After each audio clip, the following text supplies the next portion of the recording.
ஊடகவியலாளர்கள் குற்றவாளிகள் அல்ல, அவர்களும் ஒரு நாள் உங்களுக்கு தேவைப்படுவர். வணக்கம். வணக்கம். இது இலங்கையின் முதல் தர செய்தி வழங்குனர் நியூஸ் ஃபர்ஸ்டின் பிரதான செய்தி. உங்களோடு இணைந்து கொள்ளும் நாம் தாரணி தங்கராஜா, பியாஸ் ஹாரிஸ். இன்றைய விரிவான செய்திகளுக்கு செல்லும் முன்னர் முதலில் தலைப்புச் செய்திகள். ஐக்கிய தேசிய கட்சியில் பிரதான பொறுப்புகளில் மாற்றம். பிரதி தலைவராக சஜித், உபத்தலைவர் பொறுப்புக்கு ரவி. ஐநா பொதுச்சபை கூட்டத்தில் உரையாற்றுவதற்காக ஜனாதிபதி நியூயார்க் சென்றுள்ளார்.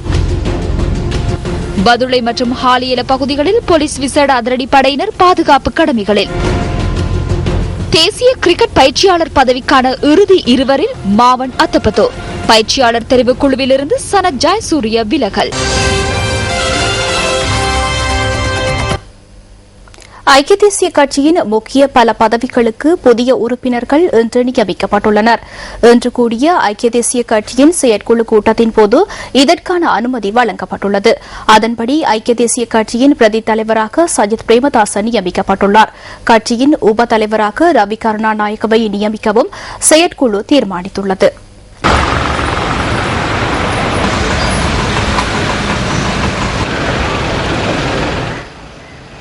ஐக்கிய தேசிய கட்சியின் தலைமையகமான சிறிகொத்தாவில் கட்சியின் தலைவர் ரணில் விக்ரமசிங்க தலைமையில் இன்று பிற்பகல் செயற்குழு கூட்டம் ஆரம்பமானது. இதன்போது பிரதி தலைவர் பதவிக்கு சஜித் பிரேமதாசவை நியமிக்க வேண்டும் என ஐக்கிய தேசிய கட்சியின் தலைவரும் தேசிய தலைவருமான ரணில் விக்ரமசிங்க முன்மொழிந்துள்ளார். இந்த யோசனைக்கு ஆட்சேபனை ஏதும் உள்ளதா என செயற்குழுவிடம் வினவப்பட்ட போது எவரும் ஆட்சேபனைகளை தெரிவிக்கவில்லை. இதற்கமைய ஐக்கிய தேசிய கட்சியின் பிரதி தலைவர் பதவிக்கு பாராளுமன்ற உறுப்பினர் சஜித் பிரேமதாச அந்த கட்சியின் செயற்குழுவினால் ஏகமனதாக நியமிக்கப்பட்டுள்ளார். இதேவேளை ஐக்கிய தேசிய கட்சியின் உப தவிசாளராக பாராளுமன்ற உறுப்பினர் ரவி கருணாநாயக்கவை நியமிப்பதற்கு கட்சி செயற்குழு தீர்மானித்துள்ளது. ஐக்கிய தேசிய கட்சியின் பிரதி பொதுச் செயலாளராக பாராளுமன்ற உறுப்பினர் அகில விராஜ் காரியவசமும் கட்சியின் பொருளாளராக இரான் விக்ரமரத்னவும் கட்சி செயற்குழுவினால் நியமிக்கப்பட்டுள்ளனர்.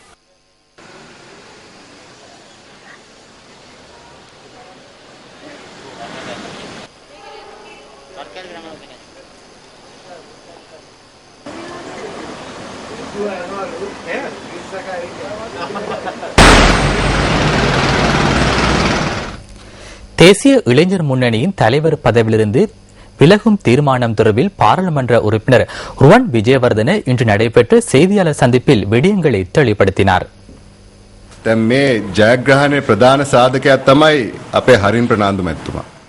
இந்த வெற்றியின் பிரதான காரணம் ஹரின் பெர்னாண்டோ. அவர் தனது பாராளுமன்ற ஆசனத்தை தியாகம் செய்தார். பாராளுமன்ற உறுப்பினர் ஒருவருக்கு கிடைக்கும் அனைத்து சலுகைகளையும் தியாகம் செய்தார். தனது பதுளை மற்றும் ஊவா மக்களுக்காக சவாலை ஏற்றுக்கொண்டு ஊவா மாகாண சபை தேர்தலில் போட்டியிட்டார்.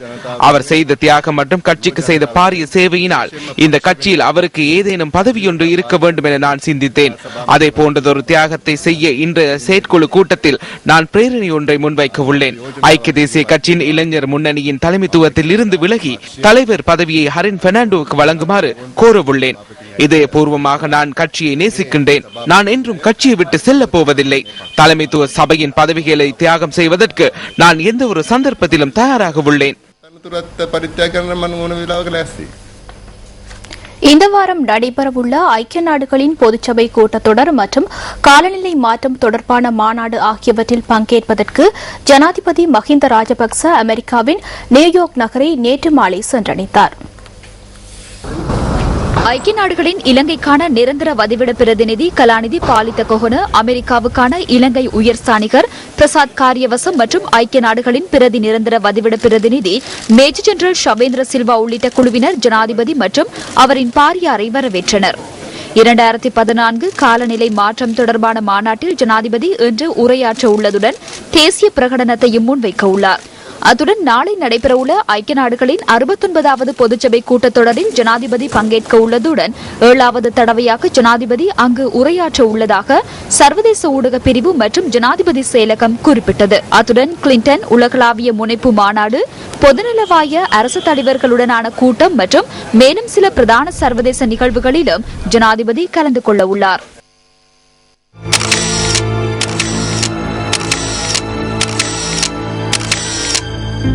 ஊடகவியலாளர்கள் குற்றவாளிகள் அல்ல, அவர்களும் ஒரு நாள் உங்களுக்கு தேவைப்படுவர். பதுளை மற்றும் ஹாலியல பிரதேசங்களின் பாதுகாப்பு பலப்படுத்தப்பட்டுள்ளது. பதுளை நகரில் நேற்று பிற்பகல் இடம்பெற்ற சம்பவத்தின் பின்னர் பாதுகாப்பு பலப்படுத்தப்பட்டுள்ளதாக போலீஸ் ஊடக பேச்சாளர் சிரேஷ்ட போலீஸ் அத்தியட்சகர் அஜித் ரோஹன தெரிவித்தார். இதன்போது சிலர் மேற்கொண்ட தாக்குதலில் நியூஸ் ஃபர்ஸ்ட் செய்தியாளர் சந்தன குறுப்பு ஆராய்ச்சி காயமடைந்தார். ஐக்கிய தேசிய கட்சி மற்றும் ஐக்கிய மக்கள் சுதந்திர கூட்டமைப்பு ஆகிய இரண்டு கட்சியினதும் ஆதரவாளர்களுக்கு இடையில் ஹாலியல பிரதேசத்தில் நேற்று பிற்பகல் இந்த மோதல் ஏற்பட்டது.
மோதலின் போது 5 வாகனங்களுக்கு சேதம் ஏற்பட்டுள்ளதாக போலீஸ் ஊடக பேச்சாளர் சிரேஷ்ட போலீஸ் அத்தியட்சகர் அஜித் ரோஹன தெரிவித்தார். இந்த சம்பவம் குறித்து செய்தி சேகரிக்க சென்ற நியூஸ் ஃபர்ஸ்ட் செய்தியாளர் சந்தன குறுப்பு ஆராய்ச்சிக்கு சிலர் தாக்குதல் மேற்கொண்டுள்ளதுடன் காயமடைந்த அவர் நேற்றிரவு பதுளை வைத்தியசாலையில் அனுமதிக்கப்பட்டார்.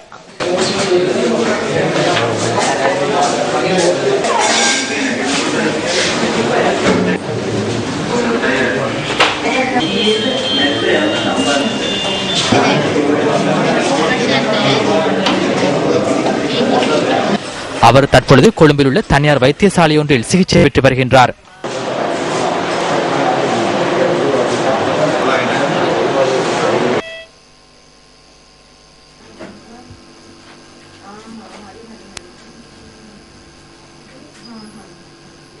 ඒ හාලිය නගරේ තිබ තත්ත්වයක් වීඩියෝ කරගෙන ගෙදර එන්න ත්‍රිරෝද රථයක නැගලා ආවා. ஹாலியல நகரில் இடம்பெற்ற அனைத்து சம்பவங்களையும் ஒளிப்பதிவு செய்து கொண்டு வீட்டுக்கு செல்ல முச்சக்கர வண்டியில் ஏறினேன். அதன் பின்னர் ஹாலியல போலீஸ் காவல் அரணுக்கு முன்பாக ஒருவர் முச்சக்கர வண்டியை நிறுத்தி வீடியோ பண்ணியவர்கள் நீங்கள் என கேட்டு முச்சக்கர வண்டியின் முன்பாக கண்ணாடியை உடைத்தார். பெரிய கல்லொன்றினால் எனது முகத்திற்கும் அடித்தார். அதன்போது எனது வாயிலிருந்தும் மூக்கிலிருந்தும் இரத்தம் வடி ஆரம்பித்தது. அதன் பின்னர் என்னிடம் இருந்த கேமராவை பறித்துக் கொண்டனர். கேமராவில் ஒரு பகுதி உடைந்து அவரின் கைக்கு சென்றது. அதன் பின்னர் நான் முச்சக்கர வண்டியின் மற்ற கதவினால் வெளியேறி ஓடினேன். அதன் பின்னர் நான் சுமார் 1/2 கிலோமீட்டர் தூரம் ஓடினேன். ත්‍රිරෝද රථයේ අනිත් පැත්ත දොරටුවෙන් පැනලා මම දිව්වා. ලේ පෙරාගෙන මම කිලෝමීටර් භාගයක් විතර පයින් දිව්වා. අඳුරගත්තද ඔයාලා කවුද ඒ ගහප එකනා නම් හාලියල ප්‍රදේශයේ කෙනෙක් වගේ නෙමෙයි මම දැක්කේ බදුල්ල ප්‍රදේශයේ ගෑරේජ් එකක් අයිති කෙනෙක් ගෑරේජ් එක වැඩ කරන කෙනෙක් කියලා වගේ තමයි මගේ මතකය නම් දෙන්නෙක් ආවා දෙන්නෙක්ගෙන් එයා තමයි ගල් පාර දැම්මේ අනිත් එක්කනා සුදු කොටෙක් කෙනෙක් මේ සිද්ධියට අදාළව ඊයේ ප්‍රවෘත්ති මගින් විකාශනය වූ இந்த சம்பவம் தொடர்பில் நேற்று செய்திகளில் வெளியிடப்பட்ட வீடியோ காட்சிகள் எமக்கு கிடைத்துள்ளன. அதன்படி சம்பவம் தொடர்பிலான சந்தேக நபர்களை அடையாளம் காண முடிந்துள்ளது. அத்துடன் அங்கு வந்த முச்சக்கர வண்டிகளையும் அடையாளம் காண்டுள்ளோம். ஆகவே சந்தேக நபர்களை கைது செய்வதற்காக 2 போலீஸ் குழுக்களை ஈடுபடுத்தியுள்ளோம். இதேவேளை நேற்றிரவு முதல் ஹாலியல பிரதேசத்தில் விசேட பாதுகாப்பு ஏற்பாடுகள் மேற்கொள்ளப்பட்டிருந்தன.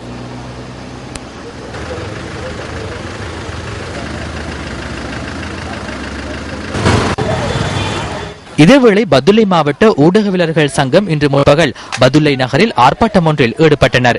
நேற்று பிற்பகல் ஹாலியல பகுதியில் ஊடகவியலாளர்களுக்கு எதிராக மேற்கொள்ளப்பட்ட தாக்குதலுக்கு எதிர்ப்பு தெரிவித்து இந்த ஆர்ப்பாட்டம் நடைபெற்றது. நேற்று பதுளை ஹாலியல பகுதியில் மிகவும் மோசமான சம்பவமே இடம்பெற்றுள்ளது. அச்சமின்றி மிலேச்சத்தனமான செயலையே அமைச்சர் டிலான் பெரேராவின் ஆதரவாளர்கள் நேற்று மேற்கொண்டிருந்தனர். ஊடகவியலாளராகிய நாம் அரசியல் பேதமின்றி அனைத்து செய்திகளையும் அறிக்கையிடுகின்றோம். அவ்வாறானதொரு ஊடகவியலாளரையே இவ்வாறு தாக்கியுள்ளனர். சட்டத்திற்கு கூட்டமைப்பு அரசாங்கம் அதிக அளவில் அழுத்தம் கொடுக்கின்றது. டிலான் பெரேரா உள்ளிட்ட அவரது சகாக்களும் அனுர விதானகமகே உள்ளிட்ட அவரது சகாக்களும் அப்பாவி மக்கள் மீது தாக்குதல் மேற்கொள்ள ஆரம்பித்துள்ளனர். அவர்களால் அவர்கள் அடைந்த தோல்வியை தாங்கிக் கொள்ள முடியாமல் போயுள்ளது. இந்த அரசாங்கம் நீண்ட தூரம் பயணிக்காது என்பதை நாம் கூறுகின்றோம். குறுகிய காலத்துக்குள் மக்கள் அவர்களை புறக்கணிப்பார்கள்.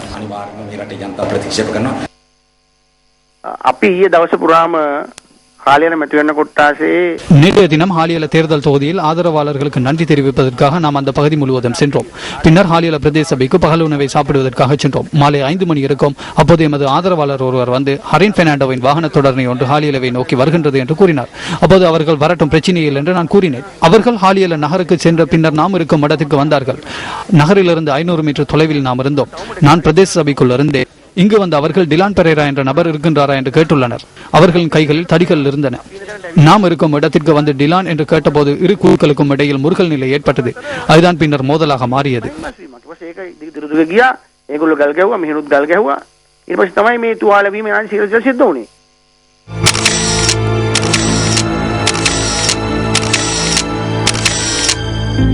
ஊடகவியலாளர்கள் குற்றவாளிகள் அல்ல, அவர்களும் ஒரு நாள் உங்களுக்கு தேவைப்படுவர். ஊவா மாகாண சபை தேர்தல் முடிவுகள் மோசடியானது என ஜனநாயக கட்சி தேர்தல்கள் ஆணையாளருக்கு இன்று அறிவித்தது. அந்த கட்சியின் தலைவர் சரத் பொன்சேகா தேர்தல்கள் ஆணையாளரை சந்தித்து இது தொடர்பில் தெளிவூட்டினார். சுமார் 2 மணித்தியாலங்கள் சரத் பொன்சேகா தேர்தல்கள் ஆணையாளருக்கு விடயங்களை தெளிவுபடுத்தியுள்ளார். ஊவா மாகாண சபை தேர்தல் முடிவுகள் மோசடியானது. நிச்சயமாக அநீதியை இழைக்கப்பட்டுள்ளது. பதுளை போன்றதொரு தொகுதியில் எமக்கு 189 வாக்குகளே கிடைத்துள்ளன என நான் கூறிய போது தேர்தல்கள் ஆணையாளர் வியப்புக்குள்ளானார். ஏனெனில் எமது கட்சிக்கு 100, 150 அல்லது 200 வாக்குகளே கிடைக்கும் என அவரேனும் சிந்தித்திருக்க மாட்டார். அவரின் மனசாட்சிக்கு அமைய ஏதேனும் நடவடிக்கை எடுப்பார் என நாம் நம்புகிறோம். எவ்வாறாயினும் நாம் நீதிமன்றத்துக்கு செல்ல உள்ளோம். இதற்கு முன்னர் நடைபெற்ற 4 மாகாண சபை தேர்தல்களிலும் அரசாங்கத்தின் வாக்குகள் எமக்கே அளிக்கப்பட்டன. இங்கு அதனை தடுப்பதற்காகவே திட்டம் ஒன்றை அமைத்து சூழ்ச்சியான முறையில் எமது வாக்குகளை கொள்ளையிட்டுள்ளனர். முள்ளிவாய்க்கால் பகுதியில் உள்ள பொதுமக்களுக்கு சொந்தமான காணிகளை அளவிடும் நடவடிக்கைகள் பொதுமக்களின் எதிர்ப்பினால் இன்று கைவிடப்பட்டது. முள்ளிவாய்க்கால் பகுதியில் பொதுமக்களுக்கு சொந்தமான சுமார் 617 ஏக்கர் காணியை அளவிடும் நடவடிக்கை இன்று முன்னெடுக்கப்பட்டுள்ளது. குறித்த முள்ளிவாய்க்கால் பகுதியில் 46க்கும் மேற்பட்டவர்களின் காணிகள் உள்ளதுடன் சீன பிரஜை ஒருவருக்கும் 4 சிங்கள மக்களுக்கும் சொந்தமான காணிகள் உள்ளதாக எமது செய்தியாளர் தெரிவிக்கின்றார். இன்று நில அளவை திணைக்களத்தினரால் குறித்த பகுதியில் நில அளவை நடைபெறுவதாகவும் அந்த பகுதிகளுக்கு வந்து காணிகளை அடையாளம் காட்டுமாறும் காணி உரிமையாளர்களுக்கு கடிதம் மூலம் அறிவிக்கப்பட்டிருந்தது. இதன்போது சீன பிரஜையும் சிங்கள மக்களும் தமது காணிகளை அளவீடு செய்ய அனுமதி வழங்கியுள்ளதாக தெரிவிக்கப்படுகிறது. எனினும் அந்த பகுதிகளில் வாழ்கின்ற தமிழ் மக்கள் காணிகளை அளவிடும் நடவடிக்கைகளுக்கு வெளியிட்ட எதிர்ப்பை அடுத்து அளவீட்டாளர்கள் குறித்த பகுதியை விட்டு வெளியேறியுள்ளனர். காணிகளை அளவிடும் நடவடிக்கைகளில் ஈடுபட்ட நில அளவையாளர்கள் கடற்படையினரிடமும் எதிர்ப்பு நடவடிக்கைகளில் பங்கேற்றிருந்த தமிழ் தேசிய கூட்டமைப்பினர் விளக்கத்தை கோரியதாக எமது செய்தியாளர் குறிப்பிடுகின்றார்.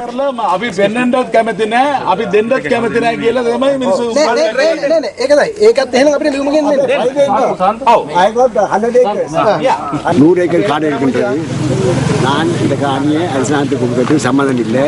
அதை அளக்கிறதை நான் எதிர்க்கிறேன், ஆட்சேபனை தெரிவிக்கிறேன். ஆனமையில் நாங்கள் இந்த காணியை நாங்கள் அனுபவிக்க வேண்டும்.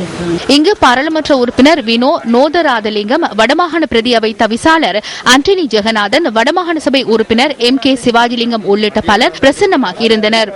முள்ளிவாய்க்கால் கிழக்கு கிராம சேவர் பிரிவிலே அரசாங்கம் கடற்படையினுடைய பிரதான தளத்தை அமைப்பதற்கான நோக்கத்துக்காக 617 ஏக்கரை சுவீகரிப்பதற்காக நடவடிக்கை எடுத்திருக்கிறது. பிரிவு 2 கீழ் ஜூன் மாதம் 17ஆம் தேதி அறிவித்தல் ஒட்டப்பட்டு இன்றைய தினம் நில அளவை இடம்பெறும் என்று அறிவிக்கப்பட்டிருக்கிறது. ஒரு சில சிங்கள சகோதரர்களை தவிர ஏனைய மக்கள் அவர்கள் விருப்பம் தெரிவிக்கவில்லை. எங்களை பொறுத்தளவிலே தமிழ் தேசிய கூட்டமைப்பு நாங்கள் கடுமையாக ஆட்சேபிக்கின்றோம். 617 ஏக்கர் என்பது எங்களை அடிமையாக்குகின்ற சர்வாதிகார ஆட்சியினுடைய உச்சகட்டமாக பார்க்கிறோம்.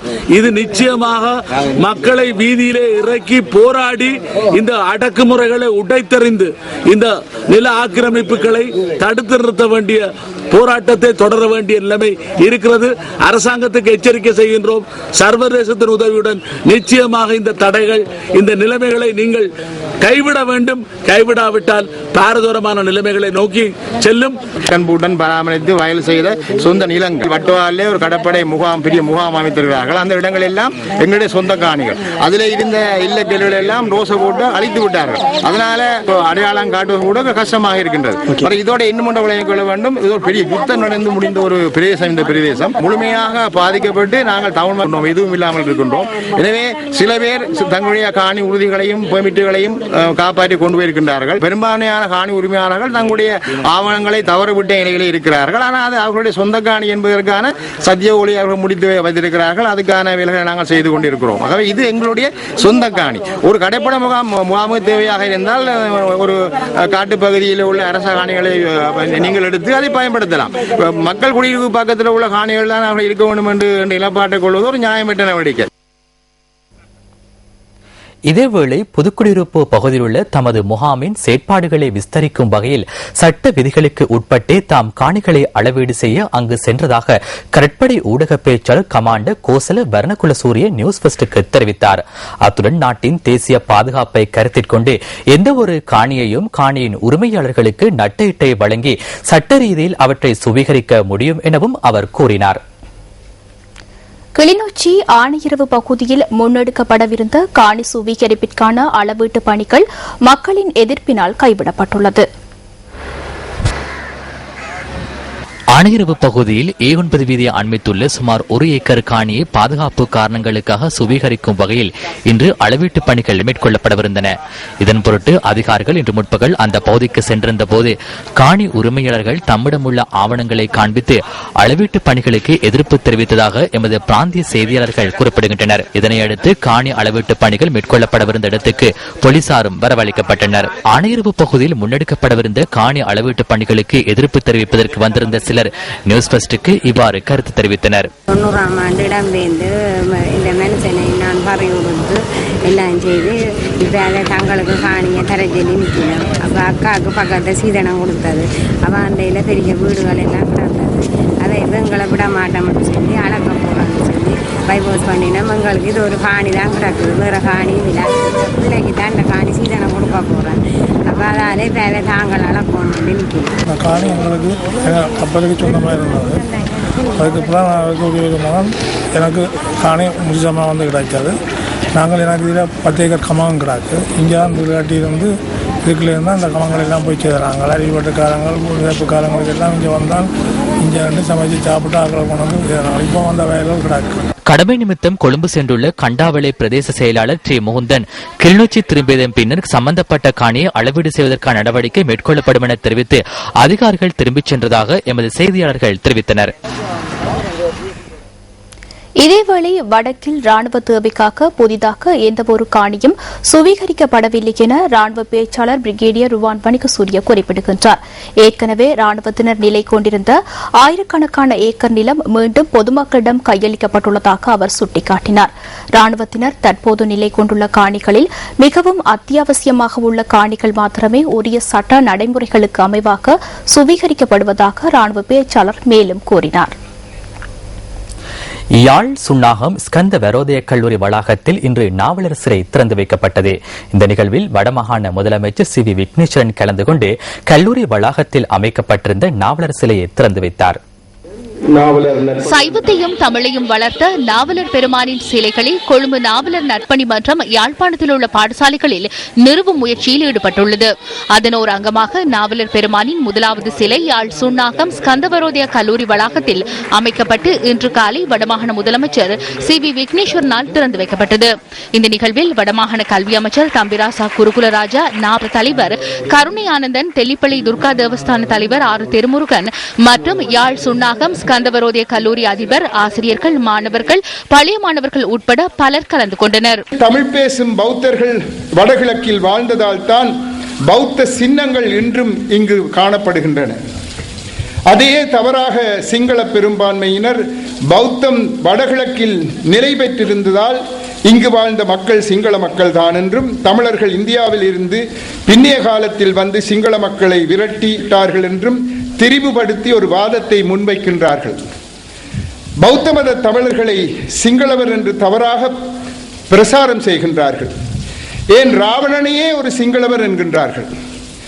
தெமன பௌத்தேயோ, அதாவது தமிழ் பௌத்தர்கள் என்ற சிங்கள நூலாசிரியர் சுனில் ஆரியரட்ன என்பவரால் உண்மையை விளக்கி சில காலத்தின் முன்னர் ஒரு நூல் எழுதப்பட்டது. எமது நாட்டிலும் சைவ மறுமலர்ச்சி அண்மைய நூற்றாண்டுகளில் நடந்ததென்றால் அந்த மறுமலர்ச்சிக்கு வித்திட்டவர் ஸ்ரீலஸ்ரீ ஆறுமுக நாவலர் அவர்களே. மட்டக்களப்பு நகரில் இன்று முற்பகல் ஆர்ப்பாட்டம் ஒன்று இடம்பெற்றுள்ளது. இந்த ஆர்ப்பாட்டத்தில் பிரதேசத்தில் உள்ள அதிகளவான பெண்கள் கலந்து கொண்டதாக எமது செய்தியாளர் தெரிவித்தார். இந்த கவனஈர்ப்பு ஆர்ப்பாட்டம் கிழக்கு பல்கலைக்கழகத்தின் வந்தாரமொழி வளாகத்திற்கு முன்பாக இடம்பெற்றது. சிறுமிகளை வன்முறைக்கு உட்படுத்தாத ஆண்கள் சமூகத்தை உருவாக்குவோம் என்ற தொடிப்பொருளில் இந்த ஆர்ப்பாட்டம் முன்னெடுக்கப்பட்டது. கவனஈர்ப்பு ஆர்ப்பாட்டத்தில் பல்கலைக்கழக விரிவுரையாளர்கள் மற்றும் மாணவர்கள் கலந்து கொண்டிருந்தனர். இதன்போது பெண்கள் வன்முறைகளுக்கு எதிரான விழிப்புணர்வு துண்டு பிரசுரமும் விநியோகிக்கப்பட்டன.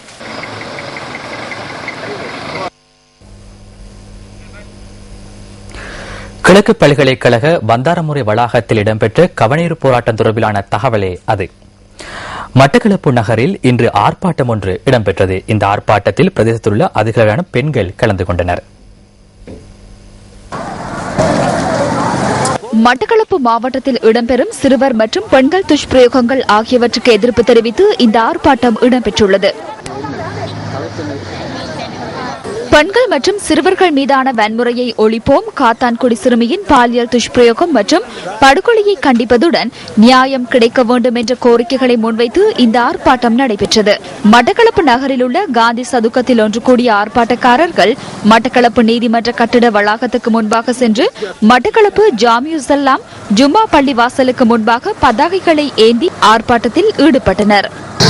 கடந்த 2 வாரங்களுக்கு முன்னர் 8 வயது சீமா என்கின்ற சிறுமியின் உயிர் ஒரு கொலைகாரனின் காம இச்சைக்காக மிக சொற்ப வேளையில் காவு கொள்ளப்பட்டது. இந்த சம்பவத்திற்கு எதிர்ப்பு தெரிவித்து கண்டனத்தை தெரிவிப்பதோடு இந்த இப்படியான சம்பவங்கள் நாட்டிலே அதிகரித்து வருகின்றன. சிறுவர்கள் பெண்களுக்கு எதிரான படுகொலைகள் துஷ்பிரயோகங்கள் அதிகரித்து வருகின்ற இந்த நிலையிலே பெண்களுக்கு நீதி கிடைக்க வேண்டும். அதேவேளை இவ்வாறான குற்றச்செயலை செய்த இந்த கொலைகாரனுக்கு மிக கடுமையான தண்டனை மிக துரிதமாக வழங்கப்பட வேண்டும். சிறுவர் துஷ்பிரயோகத்துக்கு எதிராக அணிதிரள்வோம், சிறுவர் துஷ்பிரயோகம் செய்பவர்களுக்கு உச்ச தண்டனையை வழங்குங்கள் போன்ற பதாகைகளை ஏந்தியவாறு பிரதேசத்தில் உள்ள அதிகளவான பெண்களும் இந்த ஆர்ப்பாட்டத்தில் ஈடுபட்டனர். இது இன்றைக்கு முதலாவதாக மட்டக்களப்பு மாவட்டத்தில் நடக்கிற ஒரு விஷயம் இல்லை. தொடர்ந்து சிறுமிகளுக்கும் பெண்களுக்கும் எதிரான வன்முறைகள் இந்த பிரதேசத்திலையும் இலங்கையிலையும் பரவலாக நடந்து கொண்டிருக்குது. மட்டக்களப்பு மாவட்டத்தில் உள்ள பெண்கள் அமைப்புகள் இணைந்து இந்த ஆர்ப்பாட்டத்தை ஏற்பாடு செய்திருந்தன. மக்களின் வரிப்பணம் மூலம் நிர்மாணிக்கப்படும் பொது இடங்கள் மக்கள் பாவனையின்றி காணப்படுகின்றமை கவலைக்குரியது. நுவரெலியா பிரதேச சபைக்குட்பட்ட டயகம பகுதியில் அமைக்கப்பட்டுள்ள பொது மலசல கூடம் பராமரிப்பின்றி காணப்படுவதாக பிரதேச மக்கள் தெரிவிக்கின்றனர். நுவரெலியா மாவட்டத்தின் நுவரெலியா பிரதேச சபைக்குட்பட்ட டயகம பிரதேசமே இது. பொதுமக்களின் நன்மை கருதி 2007ஆம் ஆண்டு இந்த பகுதியில் பொது மலசல கூட கட்டட தொகுதியொன்று அமைக்கப்பட்டது. குறித்த கட்டடத்தின் மேல் பகுதியில் பஸ் சாரதிகள் மற்றும் நடத்துனர்கள் தங்குவதற்கான வசதிகள் ஏற்படுத்தி கொடுக்கப்பட்டிருந்தன. கட்டடத்தின் கீழ்ப்பகுதியில் பொது மலசல கூடங்கள் அமைக்கப்பட்டன. இவ்வாறு அமைக்கப்பட்ட மலசல கூடங்கள் உரிய முறையில் பராமரிக்கப்படாமையினால் பயன்படுத்த முடியாதுள்ளதாக பிரதேச மக்கள் தெரிவிக்கின்றனர்.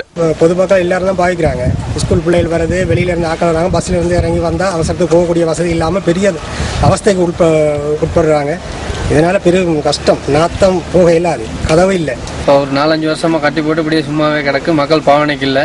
ஏராளமா 20-25 எஸ்டேட்ல இருந்து இங்க டவுனுக்கு வந்து போறாங்க. அதனால இங்க இந்த டாய்லெட் பாவிக்கிறதுக்கான சரியான பாவிக்கிற குறவு. கட்டி சும்மா கிடக்கு. இந்த டயகம நகரமும் மோசமான நிலைமையில இருக்கு. இந்த டாய்லெட் பாவனைக்கு செஞ்சு தருமாறு கேட்டுக்கொள்வோம்.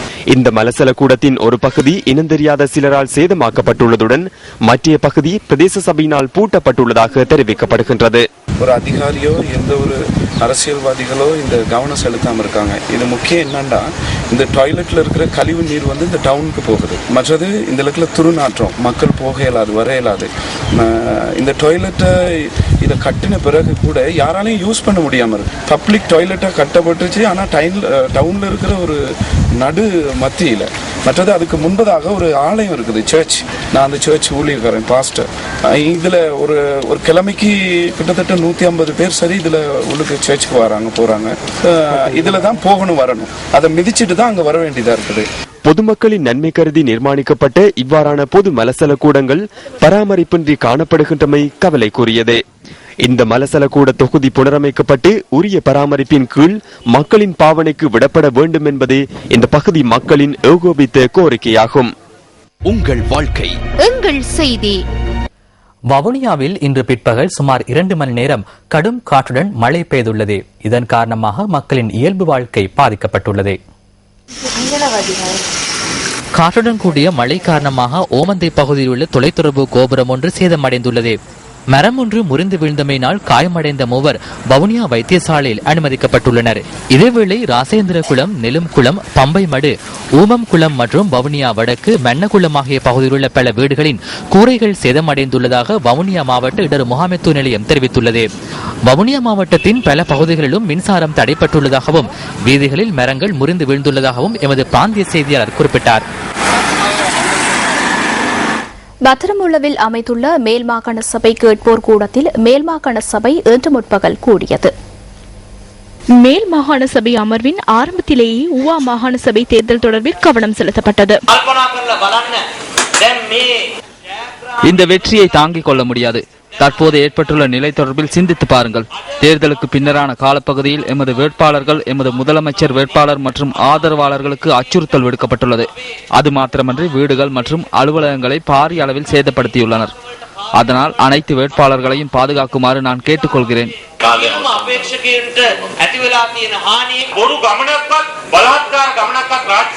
கடந்த ஊவா மாகாண சபை தேர்தலின் பொழுது அரச ஊழியர்கள் தொடர்பில் நாம் ஒரு தீர்மானத்தை எடுத்தோம். போலியான பலவந்தமான பயணம் ஒன்றை அரச ஊழியர்கள் முன்னெடுக்கவில்லை. அதிக அளவிலானோர் சென்றனர். இந்த நாட்டில் முதற் தடவையாக சுமார் 20,000 பேர் ஏனைய மாகாணங்களிலிருந்து தேர்தல் நடைபெறும் பகுதிகளுக்கு சென்றனர். வாழ்க்கை செலவு காரணமாக மக்கள் சிரமங்களை எதிர்கொள்வதனால் வரி சுமையை குறைத்து மக்களுக்கு நிவாரணம் வழங்குமாறு கிட்சிரி காட்டுப்பிட்டியே இதன் போது தெரிவித்தார். மாகாண சபைகளுக்கு கிடைக்க வேண்டிய அதிகாரங்களை மத்திய அரசாங்கம் வழங்கவில்லை என்பதை இந்த சந்தர்ப்பத்தில் ஞாபகப்படுத்த வேண்டும். பல்வேறு பகுதிகளில் உற்பத்தி செய்யப்படும் உணவுப் பொருட்களை மாகாணங்களுக்கு இடையில் மக்களின் நாளாந்த தேவைக்காக பரிமாற்றிக் கொள்ளுதல் தொடர்பான தனிப்பட்ட பிரேரணை ஒன்றை நான் தற்போது முன்வைத்துள்ளேன். அதிக வருமான வரியை அறவிடும் மாகாணம் ஒன்று ஏனைய மாகாண சபைகளுக்கு எடுத்துக்காட்டாக அமைய வேண்டும். இந்த மாகாண சபை சட்டத்தின் கீழ் மக்களுக்கு நிவாரணம் வழங்கும் அதிகாரம் உள்ளது. நீங்கள் முன்வைத்த பிரேரணையை நாம் மதிக்கின்றோம்.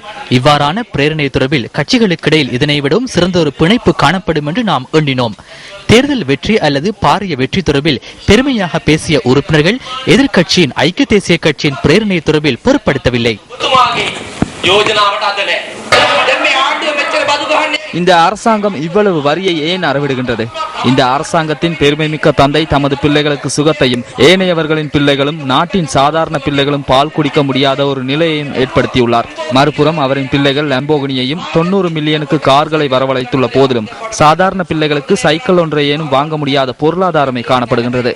அபிவிருத்தியை முன்னெடுங்கள், வீதிகளை அமையுங்கள், எவ்வித பிரச்சனையும் இல்லை. எனினும் அதற்கு முன்னர் மக்களை வாழ வைக்க வேண்டும். யுத்தத்தின் பின்னர் அரசாங்கம் ஒன்றை நிரூபித்து காட்டியுள்ளது. அதாவது திருட்டின் கிண்ணத்தை தம்மால் பெற்றுக்கொள்ள முடியும் என்பதை நிரூபித்து காட்டியுள்ளது. இதேவேளை ஆளுங்கட்சியின் உறுப்பினர் ஒருவர் சரத் பொன்சேகா தொடர்பில் தெரிவித்த கருத்து காரணமாக சபையில் இன்று அமைதியின்மை ஏற்பட்டது.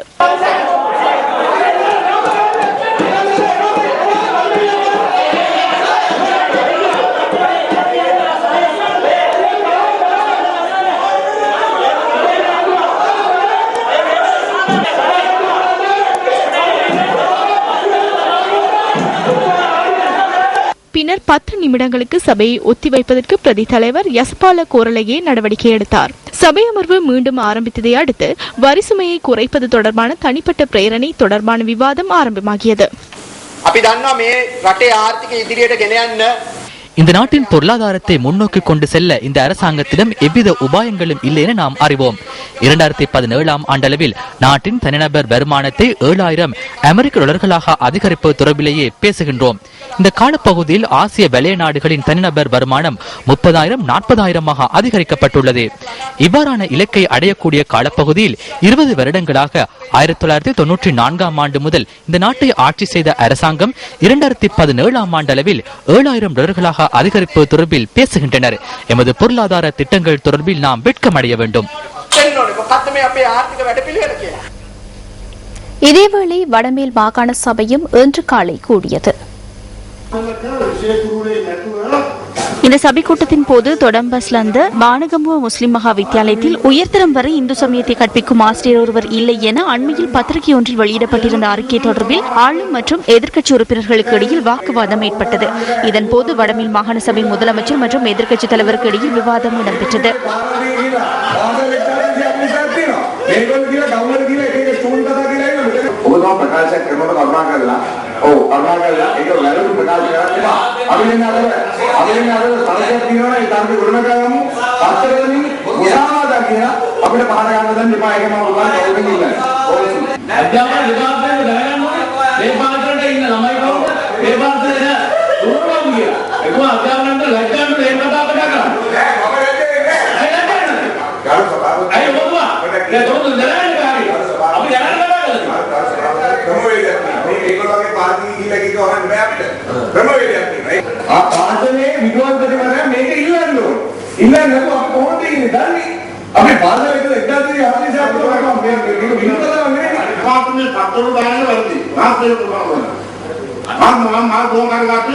பத்திரிகைகளில் தவறாக பிரசுரிக்கின்றனர். ஊடகங்கள் இவ்வாறு செயற்படுவது தொடர்பில் நான் கவலை அடைகின்றேன். இந்த சபையை நான் நேசிக்கின்றேன். ஊடகங்களில் தவறான எதனையும் பிரசுரிக்க வேண்டாம். சபையில் வழங்கும் உணவை கூட நான் எடுப்பதில்லை, வீட்டிலிருந்தே கொண்டு வருகின்றேன். ஊடகம் அவ்வாறு செயற்பட்டால் சபையில் அதனை நான் தடை செய்வேன். தேவையற்ற விடயங்களை பிரசுரித்தால் நான் தீர்மானம் ஒன்றை எடுப்பேன். கவலை அடைகின்றேன்.